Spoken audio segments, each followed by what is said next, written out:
Hello and welcome back to this channel. Dear students, this is the quick revision session for solid state microwave devices. We'll discuss the principle of working and constructional details of various solid state microwave devices. So first microwave device is microwave transistor.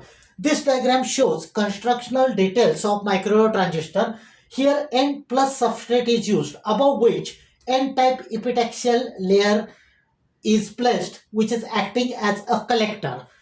Now this is the oxide layer used to provide isolation, and different layers are shown that are emitter and base metal layers. Now this transistor typically provides 5 watt at 3 gigahertz with 15 dB gain. It is double diffused epitaxial device, and large number of emitter and base strips are used as shown in this diagram. This is a p-type base material. Initially, emitter base and collector base junctions are reverse biased. Whenever the microwave signal is applied, then emitter base junction is forward biased. There are three modes of operation. First is forward active mode, in which base and emitter, B stands for base emitter. Base emitter junction is forward bias, FB, and base collector junction is reverse bias. Saturation region in this both the junctions, base emitter as well as base collector, are forward biased. In reverse active mode, it is opposite to that of forward active mode. So base emitter is reverse bias and base collector is forward bias. This graph shows the graph of IB, that is base current, versus VBE. This is input characteristics. I have shown one load line. The point at which the load line intersects with this input graph is giving us the value of Q point. Next is the output characteristics. It is graph of IC, that is collector current, versus VC. This graph is drawn for different values of base current. After a particular value of VC, there won't be any increase in IC. The IC remains constant. So this is about the working and characteristics of microwave transistor. The next device is varactor diode. As the name indicates, this device gives variations in the reactance. That means reactance of the structure can be varied. This is the constructional diagram. This is PN junction diode. It is reverse biased. So we know that whenever it is reverse biased, depletion region is formed. As you go on increasing this reverse bias, width of depletion region goes on increasing. Now this depletion region acts as a dielectric medium, and at two sides, two plates are there, two structures acts as two plates. So this produces a capacitance. The value of this capacitance can be changed, can be varied by varying this applied reverse bias voltage. This capacitance varies in a nonlinear fashion, which is given by Cj. Junction capacitance is proportional to V reverse raised to minus N, where N is the parameter which device decides the type of junction. This is the symbol, this or this, for the varactor diode. Now, if applied reverse bias is kept constant, you are getting a constant value of junction capacitance, which is denoted by Cj is equals to C0. There is one parameter which is called sensitivity, which is given by 1 upon M plus 2. M is the parameter responsible for doping profile. So if M is equals to 0, you will get S is 1 by 2. This gives abrupt junction. If M is 1, S will be 1 by 3, because 1 upon 1 plus 2 is 1 by 3. So it gives one-sided linearly graded junction. And if M is less than 1, it is called hyper abrupt junction. This gives highest sensitivity. Now this is the equivalent circuit. Cj is the junction capacitance, Rs is parallel resistance, Rs is series resistance, Rp is parallel resistance.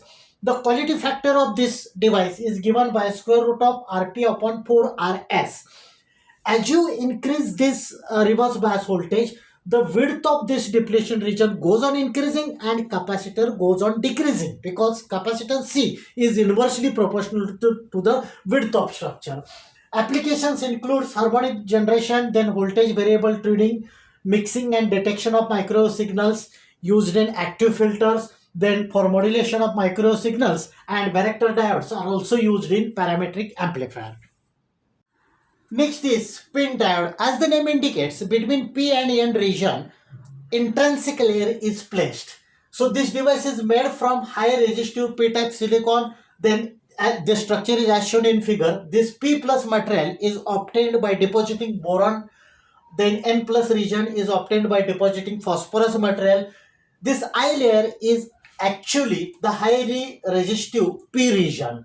Now we will consider three different cases of operation. First is open circuit. When this device is open circuit, then electrons from I layer transfers to P plus layer and they gets combined with the excess holes in P plus layer. Similarly, holes from I layer transfers to N plus layer. N plus region consists certain excess number of electrons, so they gets recombined with the electrons. But the thing is that ideally the number of holes as well as number of electrons transferring from I layer should be equal, but practically they are not equal. So even if zero bias is applied, certain voltage exists across this device. Then reverse bias. Under reverse bias, electrons and holes are swept out, so the thickness of these two layers, P and N layer, goes on increasing. But in this case, the length of depletion region is approximately equals to the length of intrinsic layer. And by increasing reverse bias, RB means reverse bias, the length does not change. We know that whenever the diode is operated in reverse bias condition, it acts as a capacitance. So reverse capacitance is almost constant. Third condition, forward bias. Under the forward bias, this P is connected to positive side of a voltage source, N is connected to negative side of voltage source, because of which the carriers from P and N region diffuse into I layers. Due to this, the P and N layer becomes thinner. So this P and N layer becomes thinner, but the concentration, since carriers are getting diffused from P plus and N plus region, the concentration of carriers in I layer increases. The flow of current is due to both holes as well as electron, and the voltage drop across I layer is very small. Applications of pin diode includes it can be used as a switch, then used in amplitude modulation, used in phase shifter as well as limiter. Next device is Schottky barrier diode. This is the constructional details of Schottky barrier diode. It is slightly different as compared to the normal PN junction diode. Like normal PN junction diode, again there are two terminals, anode and cathode. This part indicates the metal contacts for anode. This is the metal layer, so metal acts as anode. This is N-type semiconductor, N-type silicon layer, which acts as a cathode. Again metal contacts are made over here. Whenever this construction is done, that means the junction is created between metal and N-type semiconductor. So whenever the junction is created, there will be excessive flow of electrons from N-type silicon material towards the metal. Already there are certain electrons in the metal, so those electrons which are existing in the metal creates a negative wall at the boundary between this metal and N-type silicon. Because of this negative wall, there won't be any further motion of electrons. That means there won't be any further motion of current. Now, whenever the forward bias is applied to this device, at that time the barrier which is created because of the excess electrons in the metal will get reduced, because we are applying external voltage. That means the positive terminal of external voltage will attract some of the electrons from this side, from the anode terminal. So the barrier gets reduced and there will be flow of electrons. In this device, the majority carriers are electron. So the flow of electrons starts taking place whenever the forward bias is applied to this device, and this flow of current or electrons can be controlled by adjusting the forward bias. Next is VI characteristics of Schottky barrier diode. I have drawn two graphs. First, this red colored graph is for Schottky barrier diode. Black colored graph is for a PN junction diode. This is the symbol of Schottky barrier diode. This is anode terminal, cathode terminal. This is the symbol of normal PN junction diode. The nature of current versus voltage characteristics of Schottky barrier diode is similar to that of normal PN junction diode. Only slight differences are there. So Schottky barrier diode has low cut-in voltage, typically around 0.2 volt, then low breakdown voltage as shown in this diagram. VBR is low compared to the VBR of normal PN junction diode. And the reverse leakage current flows. This is because of the motion of electrons from metal to the semiconductor. Advantages includes low on-state forward voltage drop, FV means forward voltage. Then high switching speed, less power dissipation. Disadvantages, low PIV rating because this is compared to the PN junction diode, normal PN junction diode, because it is having low breakdown voltage. Then high leakage current flows. Applications includes SMPS, then AC to DC converters, radar systems, TTL logics, and in case of mixers and detectors for microwave communication. This chart gives the comparison between normal PN junction diode and Schottky barrier diode. First parameter is forward voltage drop for this PN junction diode is 0.7 if you are using silicon material, and it is in the range 0 to 0.2 volt. PIV is typically 150, here it is 50. Then leakage current in normal PN junction diode is low, whereas in Schottky barrier diode it is high. Conduction takes place due to both majority and minority carriers, whereas in Schottky barrier diode the conduction is due to majority carriers only. The formation of junction takes place between P and N type of semiconductor layer, whereas in case of Schottky barrier diode the junction is formed between metal and semiconductor, N type semiconductor layer. Switching speed is low, in Schottky barrier diode it is high. The generalized application of normal PN junction diode is they are used in rectifiers, whereas Schottky barrier diodes are used in SMPS, switched mode power supply, AC to DC converters, TTL logic circuits, and so on. Next part is tunnel diodes. As shown in this diagram, different notations are used. EC stands for conduction band, EV for valence band, EF for Fermi level. Same notations are used at another side. This is N side, this is P side. In between N and P side, actually these N and P sides are heavily doped with minority carriers. In between these two, there is a depletion band. Important characteristics of tunnel diode is it shows negative resistance somewhere in the forward bias condition. This is not happening in case of PN junction, normal PN junction diode. And another important parameter, another important condition is P side Fermi level is in the valence band. Look at this diagram. This is a P side. So EF is the Fermi level. This is in the valence band for P side, and for the N side, this Fermi level is in the conduction band. EC stands for conduction band. Now make the thing simple. Remember it like this. At N side we have filled state, at P side we have empty state. Whenever these two states are at the same level, then it is possible for the charge carriers to move from filled state to empty state. That means there will be the flow of current. Now if you are not applying any forward bias, that means under open circuit condition, then as shown in this diagram, these two states are not at the same level, so charge carriers will not move, will not tunnel through this channel, through this barrier. So in that case, the current will be zero.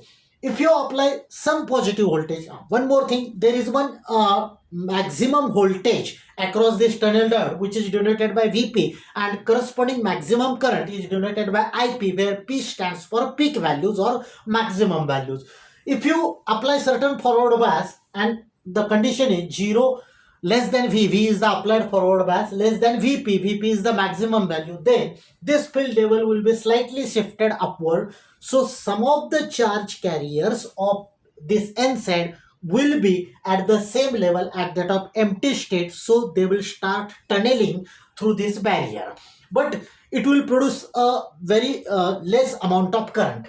Again, if you increase this condition, I mean again if you increase this value such that V is equals to Vp, then entire filled state and empty state will be at the same level, so maximum flow of current takes place. If you further increase the forward bias, that means when V becomes greater than Vp, then initially few charge carriers will move, and after that, since there is a mismatch between this empty level and filled state, empty state and filled state levels, so after certain time there won't be any flow of current. So this is the principle of working of the tunnel diode. Next device is the gun diode. From the exam point of view, you may expect the question like this: explain principle of working of a gun diode with the two valley model. As an example, we'll consider the structure of gallium arsenide material. Actually, gun diode is an example of TED, that is transferred electron devices. These are the devices which do not have any junctions, but they operate with the warm E bar, that is warm electrons. This is the structure of gallium arsenide material. As shown in this diagram, this is the valence band, upper part is conduction band. I mean conduction band starts from this point. This upper portion is the satellite valley, lower portion of the conduction band is the central valley. Important characteristic is the conduction electron shifts from high to low mobility states whenever electric field E bar is applied. If certain electrons are in the lower valley, that means in the central valley, the effective mass is small but their mobility is high. On the contrary, if some electrons are there in upper valley, that is upper portion of this conduction band, that means in the satellite valley, then they are having it is opposite to the lower valley. They are having effective mass which is high and they are having lower mobility. This band gap is 1.43 electron volt. That means distance from valence band up to this starting of conduction band. Actually, there are 6 conduction band above this. So the last conduction band is at 1.79 EV and top portion is the satellite valley. This part is the central valley. Whenever electric field is not applied, at that time almost all electrons are in the central valley.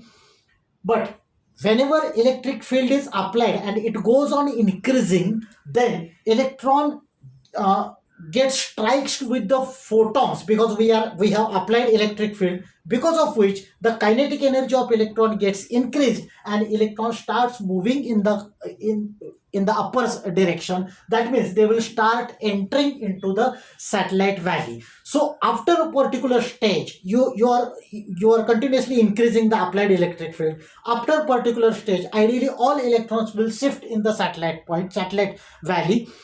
But again, if you go on increasing electric field beyond this point, then there will be reduction in the velocity of electron. This particular region is called negative resistance or negative differential resistance region. Let us discuss two important operation region of this Gunn diode. This is the graph of VD, velocity of electron, versus applied electric field. Initially, electrons are in the central valley.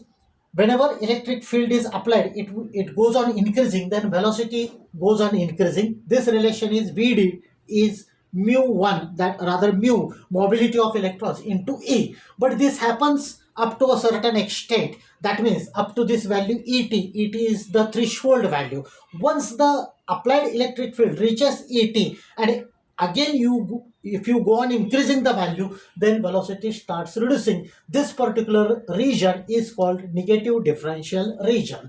So in the ohmic region, this region from 0 to ET, this particular portion, as electric field increases, velocity increases. In negative differential region, after ET, if electric field increases, velocity decreases.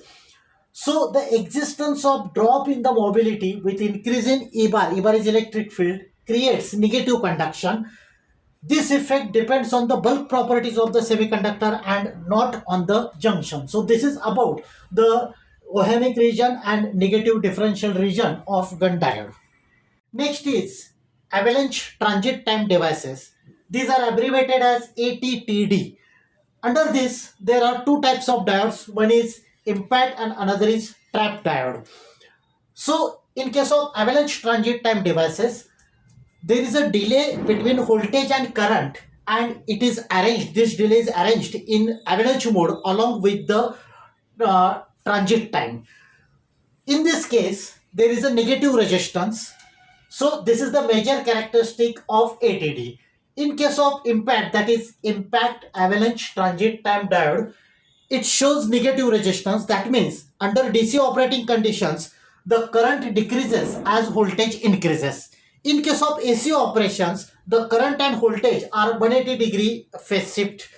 That means current is 180 degree out of phase with respect to voltage. Now there are two important phenomena, two important concepts related to this operation of impact diode. One is avalanche process.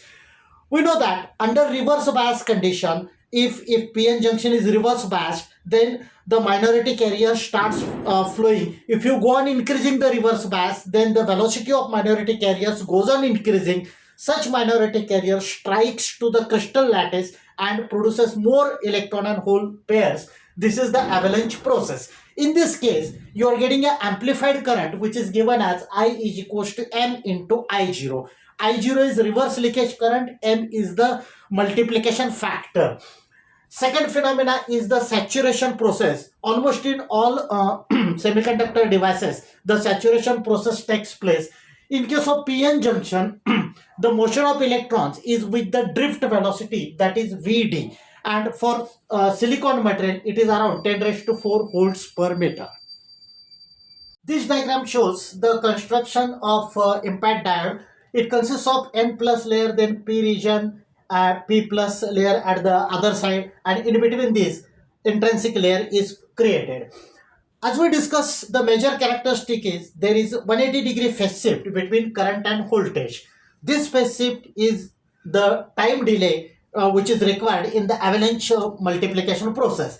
Actually, there is two types of time delays. One is time required for generation of avalanche current multiplication, and second is the transit time, that is the time required for the carriers to pass through the drift space. Important thing is, in this case, the RF voltage is superimposed on steady bias voltage. Now, during the positive half cycle, more number of holes are injected into this N plus layer, and more number of electrons are injected into P plus layer. As you go on increasing the positive voltage, then number of electrons and number of holes goes on increasing. It gets accelerated and it will strike to the lattice structure. So again, more number of electron hole pairs are generated. This is avalanche multiplication process. But the current is maximum at the junction when RF voltage is 0. This current is not maximum when RF voltage is pi by 2. That means there is a phase shift. Thus, voltage and current are phase shifted by 180-degree. Advantages includes its efficiency is more and it has high operating frequency. The major disadvantages are it produces a noise problem, it has a noise problem, and it requires high supply voltage. The applications includes power tube and radar system. Next is trap diode. It is trapped plasma avalanche trigger transit time diode. Actually, it is improved version of impact diode. A slight changes are made compared to the impact diode. This is basically P plus N, N plus structure. Now, we know that AC signal, that is RF signal, is superimposed on the DC signal. Whenever the oscillation starts, then most of the power is getting reflected. This reflected power adds with the RF signal. So, RF, the voltage, this voltage, RF signal's voltage increases. That means the total voltage, which is combination of RF voltage plus DC bias voltage, increases. Whenever the total voltage becomes greater than the threshold voltage, then the avalanche process starts. And as we discussed, in case of avalanche, more number of electron and hole pairs are generated. So it generates more electrons and hole pairs. This is called the plasma. Now, this plasma creates, once the plasma is formed, this plasma creates the voltage drop across the junction. It opposes the potential, because of which the total voltage gets reduced and the current starts flowing towards the cathode. Now, its advantages includes higher efficiency compared to impact diode and low power dissipation. Disadvantage is the operating frequency is low. So dear students, that's it for the quick revision session of solid microstate devices. So thank you. Thanks a lot for watching this video.